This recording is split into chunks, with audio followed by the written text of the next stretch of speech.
RX by Alan E. Nourse. Narrated by William Skye. The 10th son of a 10th son was very sick, but it was written that he would never die. Of course, it was up to the Earth Doctor to see that he didn't. They didn't realize they were in trouble until it was too late to stop it. The call from Morowa 2 came in quite innocently, relayed to the ship from HQ in standard GPP contract code for crash priority, which meant top-grade planetary emergency, and don't argue about it, fellows, just get there fast. Red Dr. Sam Jenkins took one look at the flashing blinker and slammed the controls into automatic. Gyros hummed, bearings were computed and checked, and the general practice patrol ship Lancet spun in its tracks, so to speak, and began homing on the call source like a hound on a fox. The fact that Morowa 2 was a Class 6 planet didn't quite register with anybody just then. 10 minutes later, the Red Doctor reached for the results of the initial information survey on Morowa 2 and let out a howl of alarm. A single card sat in the slot with a wide black stripe across it. Jenkins snapped on the intercom. "Wally!" he yelped. "Better get up here fast!" "Trouble?" said the squawk box sleepily. "Oh, brother," said Jenkins. "Somebody's cracked the contract code or something." A moment later, a tall sleepy man in green undershorts appeared at the control room, rubbing his eyes. "What happened?" he said. "We've changed course." "Yeah, ever hear of Morowa 2? Green Dr. Wally Stone frowned and scratched his whiskered chin. "Sounds familiar, but I can't quite tune in. Crash call?" His eye caught the black-striped card. "Class 6 planet, a plague spot! How can we get a crash call from this?" "You tell me," said Jenkins. "Wait a minute. Seems to me there was some sort of nasty business." Jenkins nodded heavily. "There sure was. 5 successive attempts to establish a contract with them, and 5 times we got thrown out bodily. The last time an Earthship landed there, half the crew was summarily shot and the others came home with their ears cut off. Seems the folks on Morowa 2 didn't want a contract with Hospital Earth. And they're still in the jungle as far as their medicine goes. Witch doctors and spells." He tossed the info card down the chute with a growl. "So now we have an emergency call from them, in a contract code they couldn't possibly know."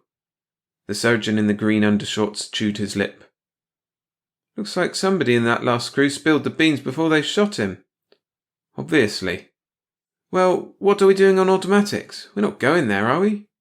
"What else? You know the law. Instantaneous response to any crash priority call, regardless of circumstances." "Law be damned!" Stone cried. "File a protest with HQ, cancel the course bearings and thumb our noses at them." "And spend the next 20 years scrubbing test tubes?" Jenkins shook his head. "Sorry, it took me too long to get aboard one of these tubs. We don't do that in the General Practice Patrol, remember? I don't know how Morowa 2 got the code, but they got it, and that's all the farther we're supposed to think. We answer the call and beef about it later. If we still happen to be around later, that is." It had always been that way. Since the first formal medical service contract had been signed with Deneb 3 centuries before, Hospital Earth had laboriously built its reputation on that single foundation stone. Immediate medical assistance, without question or hesitation, whenever and wherever it was required, on any planet bound by contract. That was the law, for Hospital Earth could not afford to jeopardize a contract. In the early days of galactic exploration, of course, medical services was only a minor factor in an expanding commercial network that drew multitudes of planets into social and economic interdependence. But in any growing civilization, division of labor inevitably occurs. Other planets outstripped Earth in technology, in communications, in transport, and in production techniques, but Earth stood unrivaled in its development of the biological sciences. Wherever an Earthship landed, the crew was soon rendering medical services of one sort or another, whether they had planned it that way or not. On Deneb 3, the medical service contract was formalized, and Hospital Earth came into being. Into all known corners of the galaxy, ships of the General Practice Patrol were dispatched. Galactic pill peddlers forging a chain of contracts from Aldebaran to Zarn, accepting calls, diagnosing ills, arranging for proper disposition of whatever medical problems they came across. Serious problems were shuttled back to Hospital Earth without delay. More frequently, the GPP crews, doctors of the Red and Green services representing the ancient earthly arts of medicine and surgery, were able to handle the problems on the spot and by themselves. It was a rugged service for a single planet to provide, and it was costly. Many planets studied the terms of contract and declined, pleasantly but firmly, and were assured nevertheless that GPP ships would answer an emergency call if one was received. There would be a fee, of course, but the call would be answered. And then there were other planets such as Morowa 2. The Lancet homed on the dismal grey planet with an escort of 8 ugly fighter ships which had swarmed up like hornets to greet her. They triangled her in, grappled her, and dropped her with a bone-jarring crash into a landing slot on the edge of the city. As Sam Jenkins and Wally Stone picked themselves off the bulkheads, trying to rearrange the scarlet and green uniforms of their respective services, the main entrance lock burst open with a squeal of tortured metal. At least a dozen Morrowans poured into the control room, huge bear-like creatures with heavy grey fur ruffing out around their faces like thick hairy dog collars.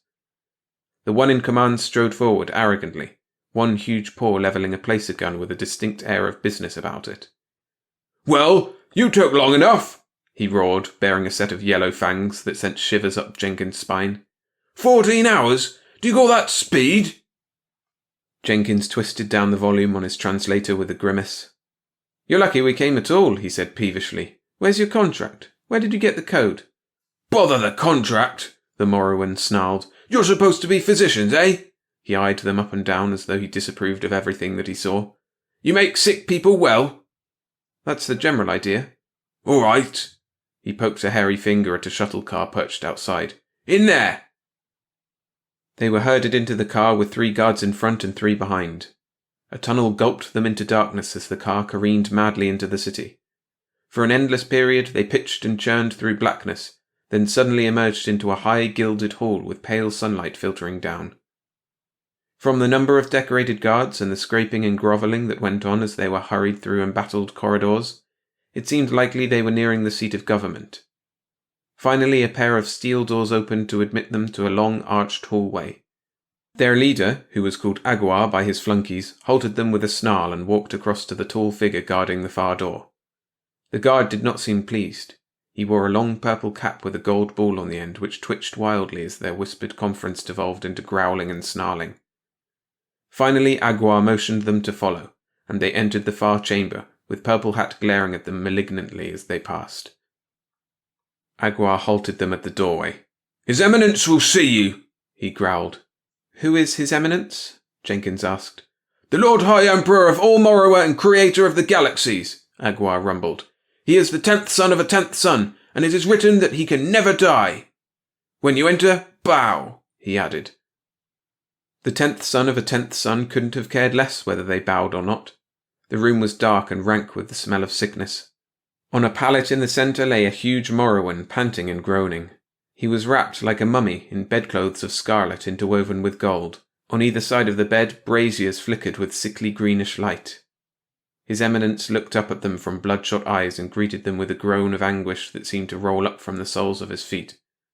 "Go away," he moaned, closing his eyes again and rolling over with his back toward them. The Red Doctor blinked at his companion, then turned to Aguar. "What illness is this?" he whispered.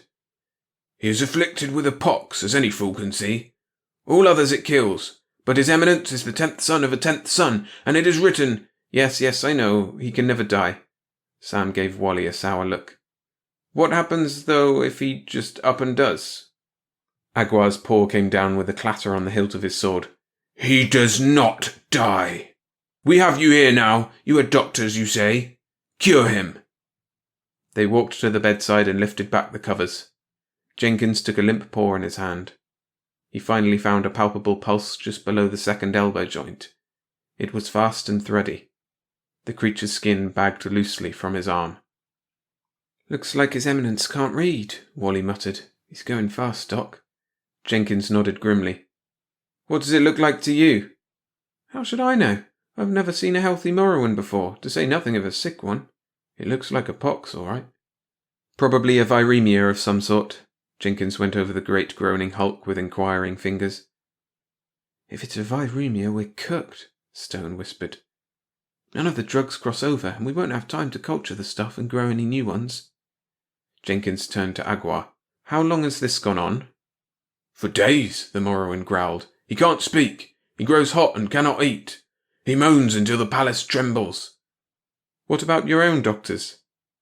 Agua spat angrily on the floor. They're jealous as cats until trouble comes. Then they hide in the caves like chickens. See the green flames? Death flames. They leave him here to die. But now that is all over. We have heard about you wizards from Hospital Earth. You cure all, the stories say. You are very wise, they say. You balance the humours and drive forth the spirits of the pox like devils. He gave them a terrible grin and tightened his hand on the gold-encrusted sword. Now we see. We can't promise, Jenkins began. Sometimes we're called too late, but perhaps not in this case, he added hastily when he saw the Morrowan's face. 10th son and all that. But you'll have to give us freedom to work. What kind of freedom? We'll need supplies and information from our ship. We'll have to consult your physicians. We'll need healthy Morrowans to examine. But you will cure him, Agua said. Jenkins took a deep breath and gripped his red tunic around his throat tightly. Sure, he said weakly. You just watch us. But what do you think we're going to do? The surgeon wailed back in the control room of the Lancet. Sam, we can't touch him.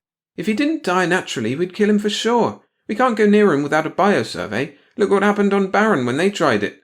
Half the planetary population wiped out before they realised that the antibiotic was more deadly to the race than the virus was. Might not be such a bad idea for Morowa, the Red Doctor muttered grimly. Well, what did you expect me to do? Politely refuse? And have our throats slit right on the spot? He grabbed a pad and began scribbling. We've got to do something just to keep alive for a while. Yeah, said Wally. What, for instance? Well, we've got a little to go on just from looking at them. They're oxygen breathers, which means they manage internal combustion of carbohydrates somehow. From the grey skin colour, I'd guess at a cuprous or stannous hemoprotein carrying system. They're carnivores, but God knows what their protein metabolism is like. Let's get going on some of these specimens Agua has rounded up for us. They dug in frantically. Under normal conditions, a GPP ship would send in a full crew of technicians to a newly contracted planet to make the initial biosurvey of the indigenous races. Biochemists, physiologists, anatomists, microbiologists, radiologists, survey workers from every service would examine and study the new clients, take them apart cell by cell to see what made them tick. Certain basic principles were always the same, a fact which accelerated the program considerably. Humanoid or not, all forms of life had basic qualities in common. Biochemical reactions were biochemical reactions, whether they happened to occur in a wing creature of Wolf 4 or a doctor from Sol 3. Anatomy was a broad determinant. A jelly blob from Deneb 1 with its fine skein of pulsating nerve fibrils was still just a jelly blob, and would never rise above the level of amoeboid yes-no response because of its utter lack of organisation. But a creature with an organised central nervous system and a functional division of work among organ systems could be categorised, tested, studied and compared, and the information used in combating native disease. Given no major setbacks and full cooperation of the natives, the job only took about 6 months to do. For the crew of the Lancet, 6 hours was 7 hours too long. They herded cringing Morrowan volunteers into the little ship's lab. Jenkins handled external examinations and blood and tissue chemistries. Stone ran the X-ray and pan-endoscopic examinations. After 4 gruelling hours, the Red Doctor groaned and scowled at the growing pile of data. Okay, it seems that they're vaguely humanoid, and that's about all we can say for sure. I think we're wasting time. What say we tackle the wizards for a while? Agua's guards urged the tall Morrowan with the purple cap into the control room at gunpoint, along with a couple of minor medical potentates. Purple Hat's name was Kiz, and it seemed that he wasn't having any that day. Look, said Jenkins intensely, you've seen this illness before, we haven't. So you can at least get us started. What kind of course does it run? Silence. All right then, what causes it? Do you know? Bacteria? Virus? Degeneration? Silence. Jenkins' face was pale. Look, boys, your boss out there is going to cool before long if something doesn't happen fast. His eyes narrowed on Kiz. Of course, that might be right up your alley. How about that? His Eminence bows out, somebody has to bow in, right? Maybe you, huh? Kiz began sputtering indignantly. The Red Doctor cut him off. It adds up, he said heatedly. You've got the power, you've got your magic and all. Maybe you are the boys that turned thumbs down so violently on the idea of a Hospital Earth contract, eh? Couldn't risk having outsiders cutting in on your trade. Jenkins rubbed his chin thoughtfully. But somehow it seems to me you'd have a whale of a lot more power if you learned how to control this pox. Kiz stopped sputtering quite abruptly. He blinked at his confederates for a long moment, then, "You're an idiot. It can't be done." "Suppose it could." "The spirit of the pox is too strong. Our most powerful spells make him laugh. He eats our powders and drinks our potions. Even the iron circle won't drive him out." "Won't it now? Well, we have iron needles, and potions that eat the bottoms out of their jars. Suppose they drive him out." The Morowan was visibly shaken. He held a whispered conference with his henchmen. "You'll show us these things?" he asked suspiciously. "I'll make a bargain," said Jenkins. "You give us a contract, we give you the power. Fair enough?" More whispers. Wally Stone tugged at Sam's sleeve. "What do you think you're doing?" he choked. "These boys will cut your throat quicker than Agua will." "Maybe not," said Sam. "Look, I've got an idea. Risky, but it might work, if you'll play along. We can't lose much." The whispers stopped and Kiz nodded to the Red Doctor. "All right, we bargain," he said. "After you show us." "Now or never." Jenkins threw open the door and nodded to the guards. "I'll be in the sick room in a very short while. If you're with me, I'll see you there. If not," he fingered his throat suggestively. As soon as they had gone, Jenkins dived into the storeroom and began throwing flasks and bottles into a black bag. Wally Stone watched him in bewilderment. "You're going to kill him," he moaned. "Prayers, promises, pills, and post-mortems. That's the medical service for you." Sam grinned. "Maybe you should operate on him. That would open their eyes all right." "No thanks, not me. This is a medical case and it's all yours. What do you want me to do?" "Stay here and try your damnedest to get through to HQ, said Sam grimly. "Tell them to send an armada, because we're liable to need one in the next few hours." If the 10th son of a 10th son had looked bad before, 3 hours had witnessed no improvement. The potentate's skin had turned from grey to a pasty green as he lay panting on the bed. He seemed to have lost strength enough even to groan, and his eyes were glazed. Outside the royal chambers, Jenkins found a group of green-clad mourners wailing like banshees and tearing out their fur in great grey chunks. They stood about a flaming brazier. As Jenkins entered the sick room, the wails rose 10 decibels and took on a howling dog quality. Agua met him at the door. "He's dying!" he roared angrily. "Why don't you do something? Every hour he sinks more rapidly, and all you do is poke holes in the healthy ones, and then you send in this bag of bones again." He glowered at the tall purple-capped figure bending over the bed. Jenkins looked sharply at Kiz, and the wizard nodded his head slowly. "Try being quiet for a while," Jenkins said to Agua. "We're going to cure the boss here." Solemnly he slipped off his scarlet tunic and cap and laid them on a bench, then set his black bag carefully on the floor and threw it open. "First off, get rid of those things." He pointed to the braziers at the bedside. "They're enough to give anybody a headache. And tell those people outside to stop the racket. How can they expect the spirit of the pox to come out of his eminence when they're raising a din like that?" Agua's eyes widened for a moment as he hesitated. Then he threw open the door and screamed a command. The wailing stopped as though a switch had been thrown.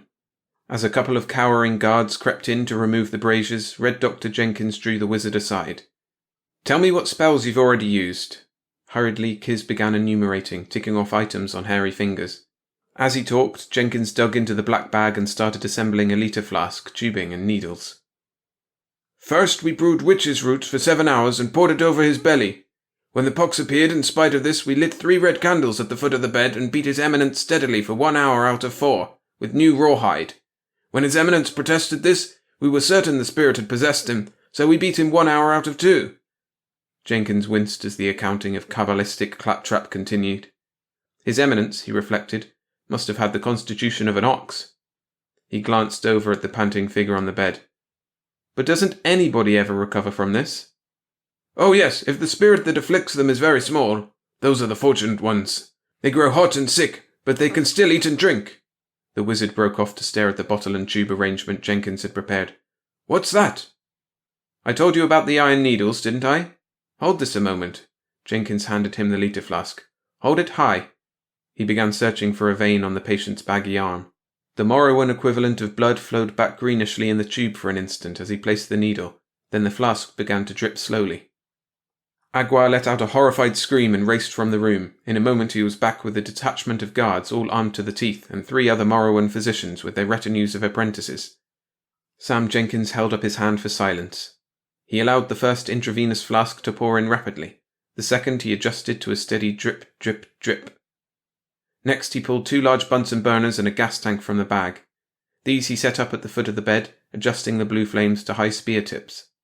On the bedside table he set up a third with a flask above it. Into this he poured some water and a few crystals from a dark bottle. In a moment the fluid in the flask was churning and boiling, an ominous purple colour. Kiz watched goggle-eyed. "Now," said Jenkins, pulling out a long thin rubber tube. "This should annoy the spirit of the pox something fierce." He popped the tube into the patient's mouth. His Eminence rose up with a gasp, choking and fighting, but the tube went down. The Red Doctor ground 3 white pills into powder, mixed in some water and poured it down the tube. Then he stepped back to view the scene, wiping cold perspiration from his forehead. He motioned to Kiz. "You see what I'm doing, of course?" he said loudly enough for Agua and the guards to hear. "Oh, yes, indeed, said Kiz. "Fine. Now this is most important." Jenkins searched in the bag until he found a large mortar which he set down on the floor. Squatting behind it, he began tapping it slowly with a pestle, in perfect rhythm with the intravenous drip, and waited. The room was deathly still except for a heavy snuffling sound from His Eminence and the plink-plink of the pestle on the mortar. The flask of purple stuff gurgled quietly. An hour passed, and another.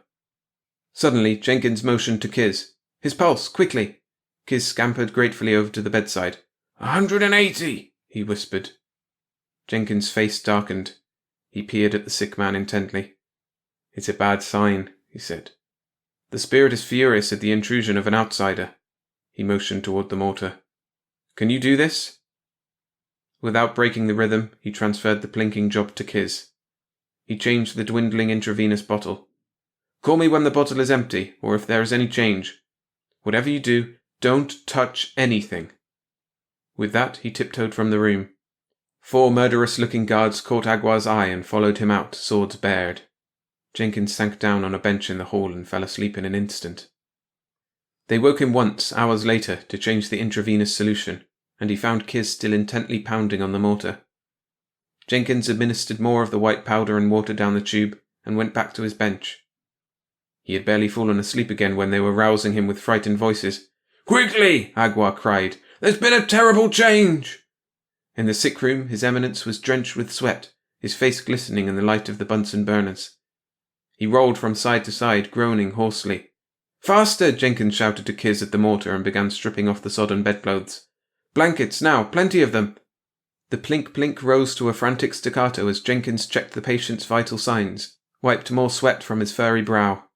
Quite suddenly His Eminence opened bleary eyes, stared about him, let out a monumental groan and buried his head in the blankets. In 2 minutes he was snoring softly. His face was cool now, his heartbeat slow and regular. Jenkins snatched the mortar from Kiz and with a wild flourish smashed it on the stone floor. Then he grabbed the wizard's paw, raising it high. "You've done well," he cried to the bewildered physician. "It's over now. The spirit has departed. His Eminence will recover." They escorted him in triumphal procession back to the Lancet, where Wally Stone stared in disbelief as Jenkins and Kiz bowed and hugged each other like long-lost brothers at a sad farewell. "I finally got through to somebody at HQ, he said as the Red Doctor climbed aboard. "It'll take them 20 days at least to get help, considering that Morowa is not a contract planet, and we're not supposed to be here in the first place, but that's the best they can do." "Tell them to forget the Armada," said Jenkins, grinning. "And anyway, they've got things all wrong back at HQ. He brandished a huge roll of parchment, stricken through with the colours of the 7 medical services of Hospital Earth. "Take a look, my boy. The juiciest medical services contract that's been written in 3 centuries. He tossed the contract in the dry storage locker with a sigh. "Old Kiz just finished his first lesson, and he's still wondering what went on." "So am I," said the Green Doctor suspiciously. "It was simple. We cured His Eminence of the pox." "With what? Incantations?" "Oh, the incantations were for the doctors," said Jenkins. "They expected them, obviously, since that was the only level of medicine they could understand. And incidentally, the only level that could possibly get us a contract. Anyway, I couldn't do very much else under the circumstances, except for a little supportive therapy. Without a biosurvey, we were hamstrung." But whatever the pox is, it obviously involves fever, starvation, and dehydration. I knew that His Eminence could assimilate carbohydrates, and I took a long gamble that an antipyretic wouldn't hurt him too much. Wally Stone's jaw sagged. "So you treated him with sugar water and aspirin," he said weakly, "and on that you risked our necks." "Not quite," said the Red Doctor. "You're forgetting that I had one other prescription to use. The oldest, most trustworthy healer of all ills known to medicine, just as potent now as it was 1,000 years ago. Without it, Hospital Earth might just as well pack up her little black bag and go home." He smiled into the mirror as he adjusted the scarlet band of the red service across his shoulders. "We call it Tincture of Time," he said. If you enjoyed the story, I'd really appreciate it if you activate the like button. It helps me continue making videos like this one. And if you want more science fiction and fantasy stories, make sure to subscribe to the channel and click on the videos appearing on screen right now.